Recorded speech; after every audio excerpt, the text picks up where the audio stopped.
এই যে বন্ধুরা দেখতে পাচ্ছেন একজন টাক। এখানে আমরা মাঠে একটু ঘাস কাটতে এসেছিলাম, তো এইখানে দেখছি এই এই টাক ছেলেটা ঘাস চুরি করে নিয়ে যাচ্ছিল। তখন আমরা হাতে নাতে ধরছি। তো বলছে আমি খুব গরিব, আমাকে ভাই একটু টাকা মাকা দেন, আমরা ঘাস টাস কেনার সুযোগ পাই না। আমার বাড়িতে একটা ছোট ছাগল আছে, ওকে খাওয়ানোর জন্য ঘাস লাগে। তাই বললাম ভাইয়া যখন তোমার ঘাস লাগবে তাহলে আমরা ঘাসটা দিয়ে দেবো। না না ভাইয়া, ভাইয়াও রাজি আমাদের এখান থেকে ঘাস নেবে। তো ভাইয়াকে বলছি যে এভাবে চুরি করবা না, আমাদের এসে বলবা যে ঘাস টাস লাগলে আমরা দিব। তো আমাদের মাঠে অনেক ঘাস আছে, দেখতে পাচ্ছেন এদিকে ঘাস আছে। তো ভাইয়াকে বললাম যে ঘাস টাস লাগলে আমাদের বলবো, আমরা দিব। তখন ভাইয়া বলছে যে আচ্ছা আমি চুরি করব না।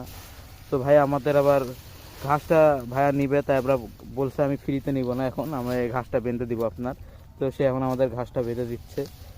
তো এদিকে মামা ঘাস কাটতেছিল, আর আর ছেলেটা আমাদের ঘাস গুছিয়ে দিল।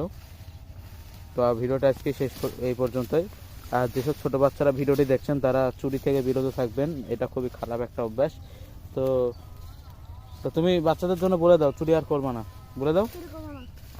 ভাইয়া বলে দিছে, ভিডিও করতে তার একটা অসন্তুষ্ট হয়েছে।